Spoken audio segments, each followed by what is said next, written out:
Good morning, YouTube! Hello, fellow viewers, subscribers, and friends. How are you doing?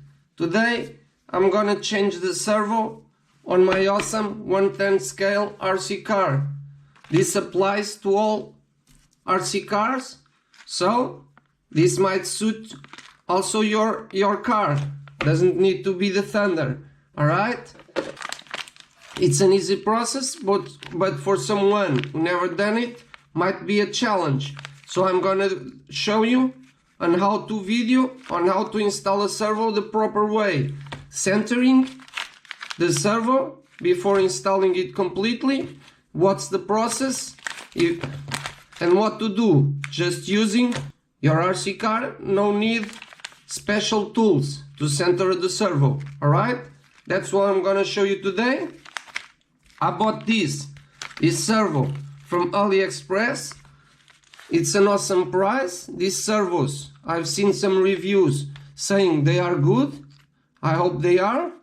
This cost me around $20 US, and with a coupon it was a little less. I can't remember exactly the price at the moment, but around $15 or something.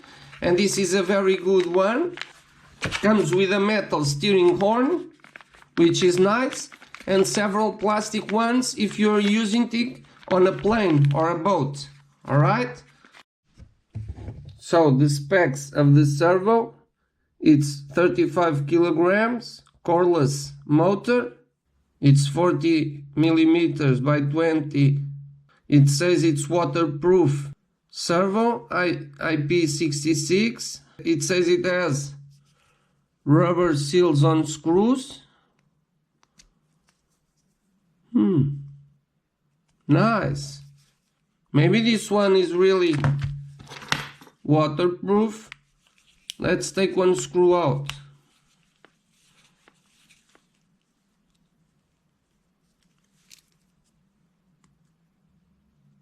Yeah, you have a rubber washer on all the screws.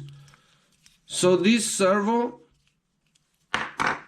is probably waterproof. I'm not sure. This hole here on this gear, the output gear, I hope that's the name it's called. But yeah, this gear here, it has a hole where you put the screw. I guess when the screw is tightened, no water can get in. Yeah, this might be really waterproof. Very nice. I saw some servos that say are waterproof, but when you remove the screws, they don't have no rubber washers on the screws. And when you don't have rubber washers there, for sure water will get in. I'm liking this already. The specs on this, continuing, how fast it is. Let's see here. It says at 60 degrees, from 0 to 60 degrees takes 11/10 of a second. Stall torque, it says it's 35 kilos, but at 80.4 volts. Yeah, so if I don't want that much power, I might change the output back of my ESC, because I can change that. It's programmable. What else it says? Nothing else. So yeah, it only talks about the speed at 80.4 volts, so it might be slower in 6 volts. I think 6 volts, it's the most used voltage on stock electronics. It might be a little bit slower there, but that's fast for me. I will test and see how fast it will turn. Alright, that's the specs on this.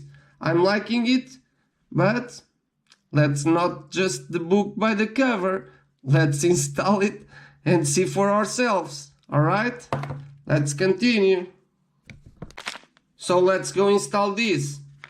To remove the servo on my particular RC, the Thunder, it's just 2 screws down here. And this one here for the arm, because I'm gonna change the horn. Alright? So I'm gonna remove that. And I'll be right back. Tool done. Now you just push it up. Now I'm gonna disconnect it from here. I know this might sound pretty straightforward for lots of you enthusiasts, but not for everyone. Alright, so I like to show how to do things so people don't think they are hard, because lots of YouTubers tend to jump parts of the videos because they feel it's pretty easy to do, but we're not all the same.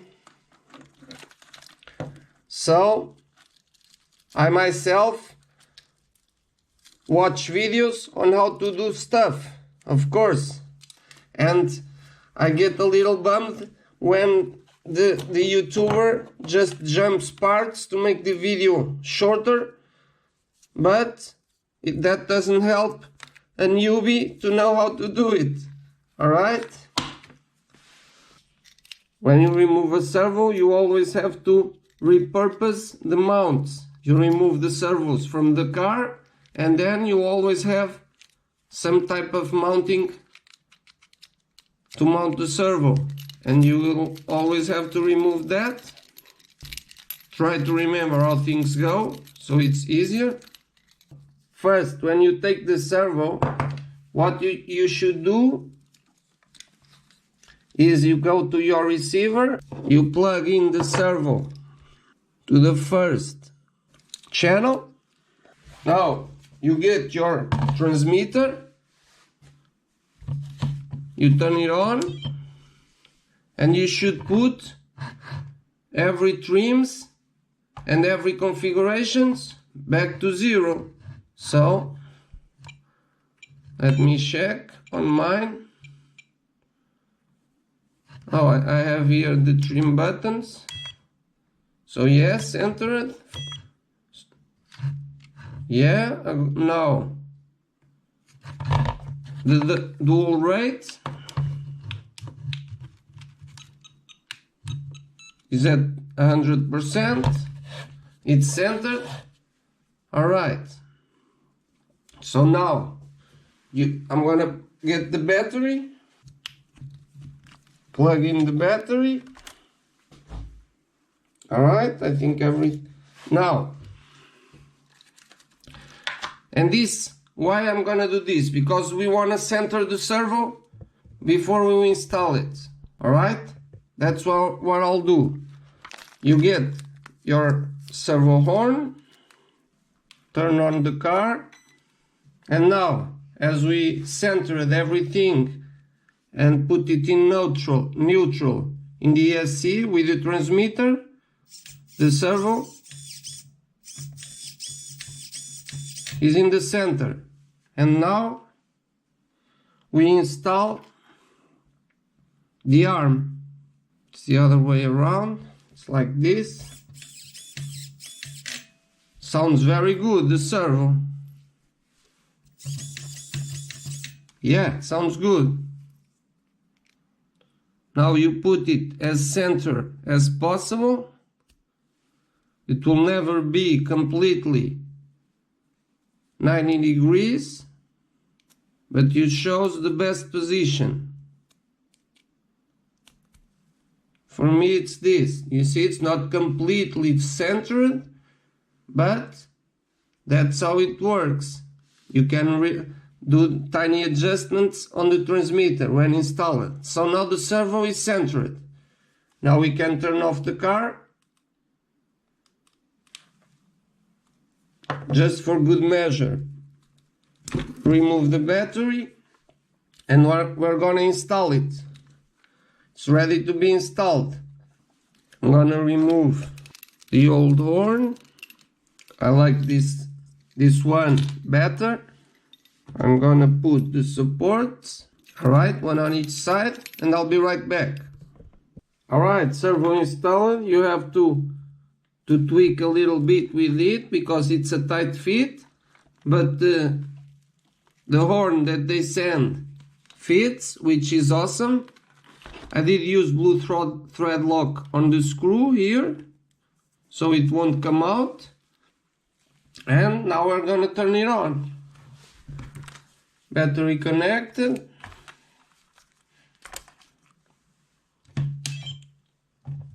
Remote.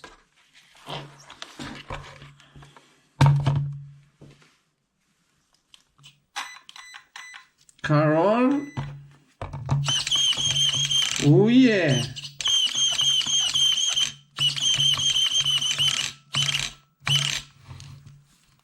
I think I'm gonna change the output of the back. I'm gonna change the setting for 8.4 volts, so it takes advantage of all the speed it has and all the strength. But as you can see, it's not slow. I'm gonna make it faster. I'm gonna get the program card. Program card connected. Now, here on the front says back voltage is the last item, 10. So 10. The maximum will be 7.4 volts. Okay, 7.4 volts. Turn it off. Just to confirm, turn it on again. It's set to 7.4 volts, the back output. So the servo should be a little bit faster now and stronger. Let's turn it on.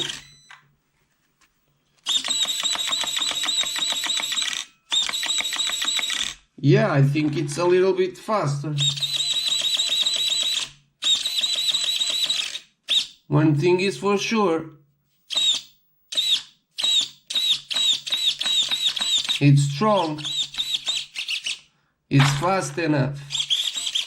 Ready for bashing. So now I'm gonna show you why it's good to have a transmitter that can adjust the endpoints. Let's see, this is all stock to the right. It's okay, but to the left, I'm gonna bring you in so you can see better. I hope you can see that. When I turn to the left, it touches the ESC slightly, and also after it stops turning, but the servo keeps going and puts pressure on the chassis, and the chassis kind of bends a little bit. So I'm gonna correct that with the transmitter. So I'm gonna go here to EPA, endpoint adjustments.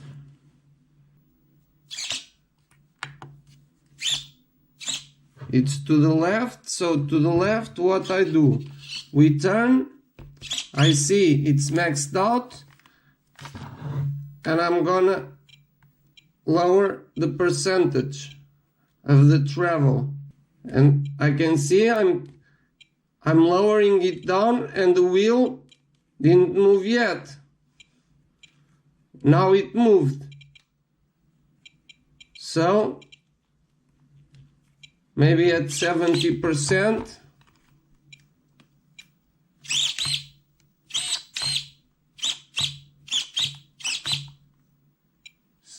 Let's see, 71. Yeah, I think that's it. It doesn't put pressure on the chassis. When you reach full turn, the wheel stops turning. You don't have no more travel. I'm still gonna take one more percentage, so 70. I can steal it, kind of force a little bit.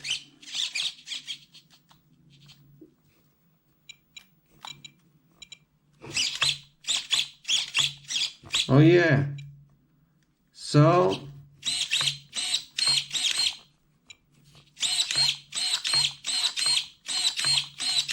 69 seems to be the perfect spot. So I'm gonna leave it at 69. To the right.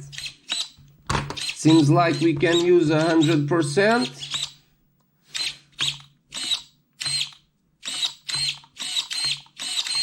Then when I'll be using the RC car, I will do some more adjustments if needed. But I think it's good. The turning angle seems to be the same, but if not, I will lower the endpoint adjustment to the right. Alright? That's another tip. That's why it's good you can adjust the endpoint adjustments on the transmitter. And this is the FlySky GT5. I'll leave the link down there in the description if you're interested in buy one. I love this remote. You can take several C cars. It's pretty easy to use. It has the screen. Yeah, I like it. Alright.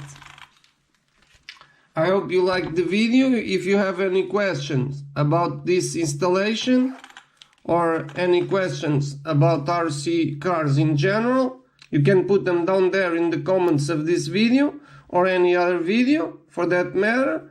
You can also use my email and send me an email if you prefer that. I will reply as soon as possible. I want to thank all my viewers for your time, your support. Alright, thanks very much. That means a lot for me. So that's it for today. I hope it was helpful for you. Thank you very much for watching and see you next time. Bye bye.